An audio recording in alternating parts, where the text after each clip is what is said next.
Hi everyone. In this video, we will be talking about polar coordinates and graphing for Math 1452 at Texas Tech University, which is Calculus 2. So polar coordinates are going to replace our typical XY pairs with pairs that are now r theta. So we're going to go ahead and look at an example down below at our graph. So say we're trying to graph the point not 2, 0, but 0, 2. So say we're trying to graph the point 0, 2.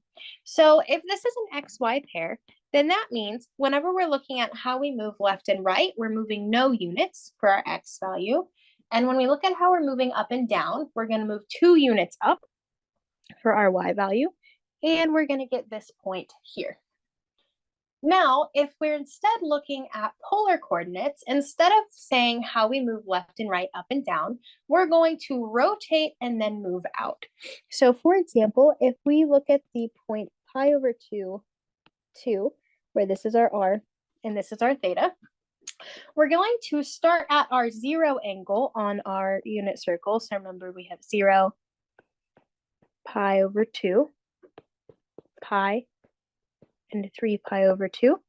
We're going to move pi over 2 units, and then we're going to go out 2, which is actually going to be this exact same point that we had before. I'll just go over it again. So this is the exact same point. So the point 0, 2 in rectangular coordinates. So we're going to call the XY coordinates rectangular because moving left and right and up and down makes a rectangular grid. And then we're going to call the other polar coordinates. And so these actually gave us the same point here on our graph. So we are introducing polar coordinates because some functions are more easily represented with polar coordinates. So for example, functions that are curved and symmetric. So an example of that is a circle of radius 2. And a circle of radius 2 can be represented by the equation x squared plus y squared equals 4, which we can just draw on our graph here, passing through that same point, 0, 2. So this graph is curved, right? It's a circle, and it's symmetric, meaning it's symmetric over the x-axis when we reflect it over the x-axis and also the y-axis. So polar coordinates can be used to represent this graph by the equation, or let me write it in blue here, r equals 2. So this is a circle with a radius of 2 at every single point. So no matter how we rotate for that angle theta, we're always going out a distance of 2 because our radius is 2 at every point. So this equation, our circle, has the equation r equals 2 in polar coordinates and x squared plus y squared equals 4 in rectangular coordinates. And r equals 2 here is just going to be an easier formula than x squared plus y squared equals 4. Right, and I hope you can agree that r equals 2 is a simpler formula. And in addition to having a simpler formula, having our equation written in this polar form can also make some integral applications easier. So at this point in Calculus 2, a lot of our time has been spent using integrals to find area. And so if we were asked to set up the integral to find the area of that circle above, this region is not vertically simple. So we can't make vertical rectangles out of 2 separate formulas. And it's also not horizontally simple. Right, so if you need a refresher on horizontally and vertically simple, go back to the same website where you found this worksheet, and there's a link to a Desmos activity on vertically and horizontally simple. But this region with this formula, how it's written, is not vertically or horizontally simple. The same equation represents the right and left side of the rectangle and the top and bottom side of this rectangle. So instead, we can use polar coordinates. So we can set up the area by the same method as usual, where we are going to integrate, but this time we're going to integrate from 0 to 2 pi of 2 with respect to theta.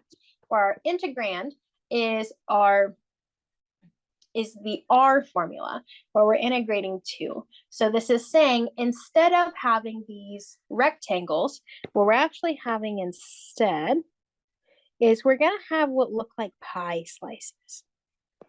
So we're going to have little wedges, right? That we're adding up the area. Let me draw that a little bit better.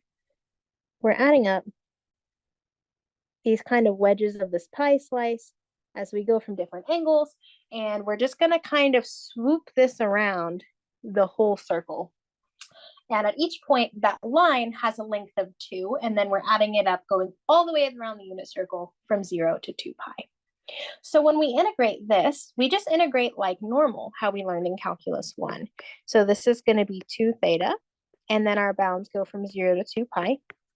And then using the first fundamental theorem of calculus, we are going to plug in our top bound and then subtract plugging in our bottom bound.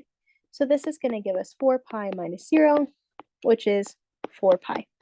So using our polar coordinates, this is an integral that's easy to set up and easy to evaluate. And using our knowledge of geometry, that the area of a circle is pi times its radius squared, this is the correct area of the circle that we have. And this is a lot easier than trying to solve for x or y to try and figure out ways to make this region horizontally or vertically simple. So this just goes quicker. So in order to use this quicker integration method, we need to be able to convert between polar and rectangular coordinates. And so we need some equations to help us do that. So we are going to use, again, our knowledge from geometry. So we're going to consider a right triangle and use SOHCAHTOA. So I've gone ahead and written out SOHCAHTOA. So remember that this S tells us an equation for sine. So the SO tells us that for an angle theta, the sine of that angle is the opposite divided by the hypotenuse. So that's y over r in this image. The CA tells us a formula for cosine, that the cosine of that angle is the adjacent, so x over the hypotenuse, which in this case is r. And the TOA tells us an equation for tangent, where tangent is opposite over adjacent, or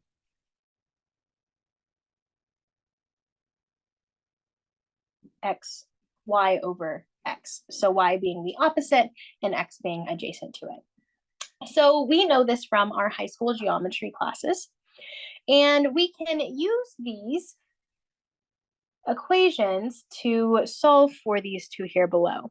So we can use this cosine formula to solve for x, just multiply by r on both sides. And we use the sine formula to solve for y, again, just multiply by r on both sides. And then we have an equation that we can substitute x and y for our cosine theta and our sine theta respectively. Okay, so we're going to use these two equations to rewrite x squared plus y squared equals 4. So I'm going to go ahead, and my first step is I'm going to replace x with r cosine theta, and then square that whole thing. And then I'm going to replace y with r sine theta and square that whole thing. And then that's going to be equal to 4. And now I'm going to go ahead and square that. So remember that if we have two things that are being multiplied, we can distribute that exponent down to the multiplication. So whenever we think of the order of operations, PEMDAS, we go exponent down to multiplication, and we can distribute if it's just one level down. So this is going to be r squared cosine squared theta plus r squared sine squared theta equals 4. And then I'm going to go ahead and factor out that common factor of r squared on my left-hand side.